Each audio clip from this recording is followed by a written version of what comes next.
Welcome back to the quarterly call. All content is for informational purposes and is not investment advice. Please consult with an investment professional. Right. So, if you're listening to this, you are probably exhausted by the AI hype cycle. Oh, totally. We all are. Right. I mean, everyone has been running these cute little pilot programs, playing with chatbots, seeing if an AI could draft a mildly cohesive marketing email. Or maybe summarize a meeting agenda. Very low stakes stuff. Exactly. But today, we are doing a deep dive into something entirely different. What happens when that experimentation phase just abruptly ends? Yeah, when it hits a wall. Right. And the technology is actually put in charge of running massive, mission-critical global businesses. It's a huge pivot. It is. We're looking at a major technology showcase event from one of the massive cloud providers, and it reveals a fundamental shift. We are moving away from chatbots. Thank goodness. Right. And we are entering the era of agents. These autonomous digital workers that don't just answer your questions, but actually execute incredibly complex tasks across different platforms. And this isn't just theoretical anymore. No, it's not. I've got our resident technology analyst here to help unpack this monumental shift. And, I mean, the numbers they presented at this event were just staggering. Yeah, the financial commitment is really the clearest indicator of what we're dealing with here. Tell me about that. Well, just look at the capital expenditures. Back in 2022, this particular tech giant was investing roughly $31 billion in total CapEx. Which is already a massive number. Right. But the projection for this current year, by 2026, it's jumping to somewhere between $175 and $185 billion. Wait, $185 billion? Yeah. You do not increase your physical infrastructure spend by a factor of 6 in just 4 years just to host, better chatbots. No, you definitely don't. I mean, $185 billion, that is the equivalent of building several dozen large-scale nuclear power plants in a single year. Spot on. They are financing the physical layer of an entirely new computing paradigm. It's a whole new global infrastructure. And they're doing this because the pilot phase is officially dead? Exactly. They declared it at the event. 75% of their enterprise cloud customers are now using these AI products in full production environments. 75%. But the most compelling metric to me wasn't even about their customers. It was about them. Yeah, the customer zero concept. Right. They are operating as their own test subject. And the numbers they shared about their internal software development, I mean, my jaw dropped. It's wild. Currently, nearly 3/4 of all new software code written within that massive company is generated by AI. Almost 75%. Yeah, and it's just subsequently reviewed and approved by human engineers. I really want to break down the mechanics of that for a second, because there is a huge difference between asking a language model to write a quick Python script in a chat window and letting it handle the code base of a tech giant. Oh, a massive difference. A standard model just talks to you, right? You give it a prompt, it spits out text, and then it goes back to sleep. It has no agency to actually do anything. Right, and that distinction is the core of this whole shift. They have explicitly moved from models to agents. Okay, so define an agent for us. So an agent wraps that core language model in an execution loop. It has a specific identity, it has cryptographic access rights, and it maintains a memory of what it's doing. So it could actually take action. Exactly. It can trigger actions in other software autonomously to achieve a specific goal. Like the code-based migration example they gave. Yes, that was a perfect internal use case. Migrating legacy code is notoriously awful. It breaks everything. Always. You get hidden bugs, broken dependencies. But instead of throwing human engineers at it, they deployed what they called a digital task force. A task force of AIs. Yeah, composed of 3 distinct agents, planners, orchestrators, and coders. That implies a hierarchy. Like, we're moving from treating AI as a really smart calculator to treating it like an intern, and now suddenly it's an entire middle management layer. That's a great analogy. You literally have an AI delegating tasks to another AI. The orchestrator tells the coder what to do. But wait, doesn't that bring a massive level of complexity? If you have AIs telling AIs what to do, how do you track who or what is actually making changes to your systems? Right, the governance nightmare. They address that through strict cryptographic identity. Okay, how does that work? Well, within their platform, an agent isn't just a random script. It's assigned a unique cryptographic ID, kind of like an employee badge. Oh, okay. So when a planner agent tells a coder agent to access an internal database, it's verified. The security system logs the entire path. So if it breaks something, you can see exactly which digital worker did it. Exactly. And it's not just coding. Look at the marketing example they shared. Oh, right, the browser launch. That was fascinating. Yeah, traditionally, a creative team makes a core asset, then spends weeks manually resizing it and translating it for different regions. Which is incredibly tedious. Totally. But here, they used agents to autonomously generate thousands of creative variations. The AI tweaked the designs, translated the copy, and optimized it for specific target audiences. And the result was, what, a 70% faster turnaround? 70% faster and higher conversion rates. Because agents are just infinitely faster at A/B testing than humans. But, to support an entire digital workforce doing this 24/7, Yeah. you can't run a million-strong digital task force on standard laptops or even standard servers. The physical computers have to fundamentally change. And that brings us to the second major focus of the event. They unveiled a total reimagining of the data center. Right, the AI hypercomputer. Exactly. They are treating the entire facility, the power routing, the liquid cooling, the chips, as a single giant engine. So we are talking about specialized hardware here. Yes, they're 8th-generation specialized chips. And what's interesting is they've split the silicon into two distinct variants. Because training an AI and running an AI are two very different physics problems. Spot on. So for the training side, making the model smarter, they introduced a chip optimized purely for that. The one that moves calculations directly onto the chip, right? Yeah, they move the math directly to where the data sits. It reduces the energy wasted shuttling data back and forth, which triples the performance. Which is great for crunching data in a lab. Yeah. But out in the real world, it's about inference, the actual thinking and acting part. Right. When an agent is working for you, you need it to be fast.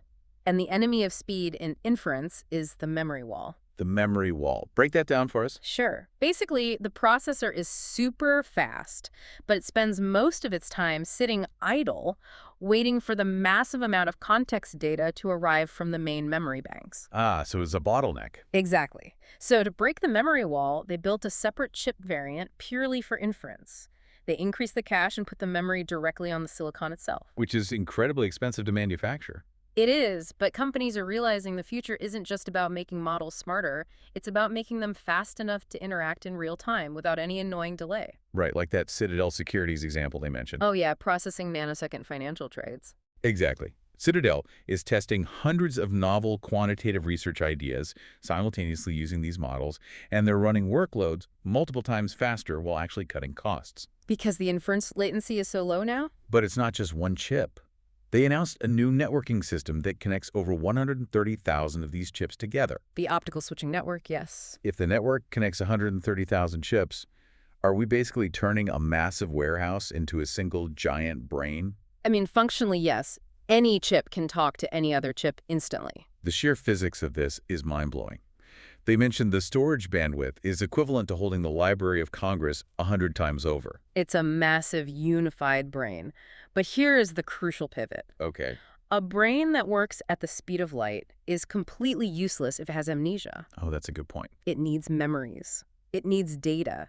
And corporate data is notoriously a complete mess. Oh, it's a disaster. It's trapped in PDFs, it's scattered across rival cloud providers, or locked in separate software applications that refuse to talk to each other.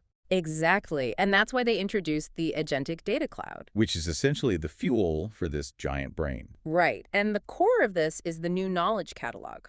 Think of it as a universal context engine. So how does it handle the messy stuff, like PDFs? That's the best part. As soon as any file, an image, a raw text file, a PDF is uploaded, the AI autonomously reads it, tags it, and maps it. Without human data engineers having to build pipelines. Without any human intervention. It generates mathematical vectors so the data becomes instantly queryable. That alone is huge. But the thing that really stood out to me was the cross-cloud announcement. The cross-cloud lakehouse. Oh, that is revolutionary for enterprise IT. Because historically, cloud providers have built these walled gardens, right? They wanted to lock your data into their ecosystem. Yes, and if you wanted to analyze data stored on a rival cloud, you had to pay massive fees to copy and move it over. But now, for the first time, this system can query and analyze data sitting natively in competing cloud providers like AWS or Azure without forcing you to move the data at all. It eliminates the massive data transfer fees and fundamentally changes IT strategy. Okay, we have to talk about the Midnight Swirl Froyo demonstration because it perfectly illustrates all of this working together. Yes, that demo was incredible. It was so good. So, set the stage for us. What was the scenario? Okay, so a viral trend hits social media for a new yogurt flavor called Midnight Swirl. The company wants to launch it globally, but they need to know if it's safe and what the financial upside is. Right. So, normally that's weeks of meetings. But here, the user just asks their digital agent. And the first thing the agent does is read a super messy, unstructured supplier PDF Right, and it discovers a hidden allergen soy in one of the base ingredients. because it understands the context of the document, not just keyword matching. Exactly. So then the agent has to find out how many customers are allergic to soy, but the customer loyalty database is sitting on a completely different cloud provider. On an AWS server, right? Yeah. And without writing a single line of code, the AI reaches across the cloud boundary, natively queries that competitor's database, filters out the allergic customers, and then runs 2,000 simulations. And it forecasts a $15 million revenue opportunity, all in under 5 minutes. 5 minutes. It's just unbelievable. It's like having a brilliant detective working for you. It's not just reading files. It's putting red string on a corkboard, connecting a blurry PDF invoice in one room to a VIP customer list locked in a vault across the street. That is exactly what it's doing. But, and this is a massive but, giving an AI the ability to read all corporate data, write code, and execute business plans across multiple clouds sounds like an absolute cybersecurity nightmare waiting to happen. Oh, it is the definition of an expanding attack surface. And they didn't shy away from that at the event. They spent a lot of time on agentic defense, didn't they? They had to. The reality is human security analysts can no longer keep up. Because the attacks are just too fast now? Precisely. They shared some terrifying metrics. The time between a vulnerability being exposed and an attacker exploiting it is now measured in seconds. Seconds. That's impossible for a human to react to. Exactly. When the attack time drops from hours to seconds, human reflexes are obsolete. So security must move at machine speed. So how are they doing that? Fighting AI with AI? Basically, yes. They integrated a major new acquisition to build a fully autonomous security operations center. Okay, so the AI is running the security desk. Right. Using specialized agents, they designated them red, blue, and green. Let's start with the red agent. So the red agent acts as an automated friendly hacker. It constantly, 204/7, scans the company's internal AI tools to find and validate weaknesses. Like finding an internal agent that accidentally has internet exposure. Exactly. It finds the hole before the bad guys do. Then the green agent automatically triages the problem. Meaning it finds the exact line of bad code that caused the vulnerability? Yes, and it actually sends a proposed fix directly to the human developers. So wait, the humans are just reviewing the AI's homework. In a way, yeah, it accelerates the patching process exponentially, but the most interesting part of this defense strategy isn't just about stopping foreign hackers. It's about stopping their own employees. Yeah. Right? The shadow AI problem. Shadow AI is going to be a massive headache. This happens when well-meaning employees build rogue, unapproved AI tools to help with their daily tasks. Right, like an accountant hooking up a random language model to the corporate financial database to speed up their Friday reporting. Exactly. It's a massive compliance violation. So the new security paradigm is heavily focused on policing an organization's own chaotic AI adoption. But, I mean, are we just setting up a scenario where AI cops are perpetually chasing AI robbers in our computer networks while the humans just sit back and watch the laser show? Honestly, yes, we have to. Because again, if a ransomware payload can deploy in 22 seconds, a human physically cannot isolate the server fast enough. You need the AI cop on the beat. Wow, okay, so we have a massive, hyper-fast brain fed by cross-cloud data, protected by robotic security guards. That sums up the back end perfectly. But what does this actually look like when it gets out of the server room and interacts with the physical world? Or with normal consumers? That's where things get really tangible. They showcase some incredible applications bridging the digital and physical worlds. Start with the space stuff, because that was cool. Oh, the NASA partnership, yes. NASA is using these agents to ensure flight readiness and astronaut safety for their Artemis missions. Trusting an agent with human life in space. That is a massive vote of confidence. It is, but for me, the most visually stunning example was in sports. They partnered with Olympic snowboarder Shaun White. Right, the video tracking. Explain how that worked. Okay, so normally, to analyze an athlete's biomechanics, they need to wear physical sensors, right? Yeah, the little ping pong balls in a mocap suit. Exactly. But here, the AI tracked him spatially, just using standard flat 2D video footage. Just a regular camera recording? Yes. The agent calculated his torque, his flight dynamics, and his rotational velocity frame by frame. It understood the exact 3D physics of his tricks from a flat image. Okay, if it can pull three-dimensional physics data from a flat video of a snowboarder, what could this do for, say, manufacturing, or healthcare, or self-driving cars? The implications are endless. You could point a standard camera at a factory floor and have an agent continuously analyze the ergonomics of the assembly line to prevent injuries. Or drastically improve a car's spatial awareness without needing a $50,000 LiDAR rig on the roof? Exactly. It democratizes advanced computer vision. And what about regular retail consumers? Well, they highlighted a major home improvement store that's using these agents to guide customers through the entire life cycle of a project. Like remodeling a kitchen? Right. The agent helps you with online inspiration, guides you to the specific aisle in physical store, and then provides post-installation support. And the key there is that it's continuous, right? Yes, exactly. Because it's an agent, it maintains state. If you start a chat online and then call the 800 number later, the voice agent remembers everything you typed. Oh, thank God. I am so tired of repeating my account number to 3 different bots. It solves that exact frustration. And speaking of voice agents, the YouTube TV example they showed was mind-blowing. A streaming provider, yeah. They built a fully conversational voice agent to handle customer support. A guy called in to upgrade his plan for an NFL draft party. And the AI didn't just read a menu, it actively negotiated with him. It figured out the best multi-screen limit, found a way to lower his bill, and the craziest part, mid-conversation, the guy asked it to explain the plan in Spanish for his relative. And the agent just seamlessly pivoted languages. No pausing, no transferring. It's just instant translation and continued the complex negotiation. It was flawless. Okay, space flights and Olympic athletes and flawless customer service are cool. But I think the average listener probably just wants to know how this technology can make their boring Tuesday morning meetings less painful.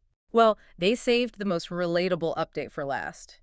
They addressed a universal pain point in the corporate world. Please tell me it's the death of the context tax. It is the death of the context tax. Finally, explain what the context tax is for everyone. Basically, their data showed that employees spend half their day just searching for information. Oh, at least half. Right. Digging through emails, finding that one chat log, opening 5 different spreadsheets to figure out what to do. It's the 15 open tabs problem. You spend so much mental energy just orienting yourself before you even start the actual work. Exactly. So they introduced workspace intelligence. It acts as a unified intelligence layer over all your apps. So how does it actually work in practice? Let's say I'm looking for a specific chart. Okay, so instead of opening your drive and searching keywords, you just open a chat window and ask the AI. And say, hey, find that specific regional sales chart from that vague playbook we used last quarter. And because of the vector embeddings we talked about earlier, it actually understands what I mean, even if I don't remember the file name. Right, it instantly finds the chart. But it goes further. You can then tell the AI, take that chart and generate a localized slide deck for my meeting at 4 p.m. Without me opening PowerPoint or Google Slides. Without opening a single additional application. The AI cross-references live sales data, pulls context from your past emails, applies the exact corporate design guidelines, and builds the presentation. It's basically like having a genius executive assistant. Precisely. An assistant who has magically read every email you've ever sent, attended every meeting you've ever been in, and knows exactly how you like your slide decks formatted. And the psychological relief of this is massive. It changes the fundamental nature of office work. How so? We're moving from information retrieval to strategic review. The human is no longer the creator of the initial draft. You become the editor. You just review the AI's work and say, looks good, send it. That is going to save billions of hours of busy work. So as we wrap up this deep dive, I want to talk about the overarching philosophy they presented at the end of this event, because it felt very pointed at their competitors. Oh, it was a direct shot across the bow. They are aggressively championing an open ecosystem. Contrasting themselves with the walled gardens. Exactly.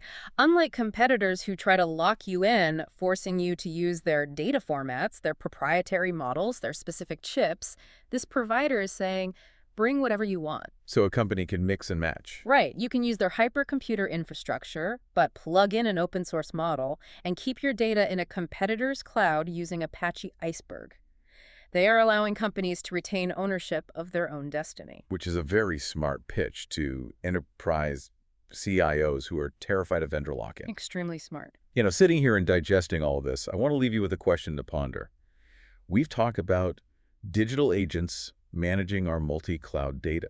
Right. We've talked about them writing 3/4 of our software code, auditing our security networks at machine speed, and instantly drafting our morning presentations. Doing all the heavy lifting. Yeah. So if the machine is doing all the mechanical execution, what becomes the defining, uniquely human skill in the workplace of 2026?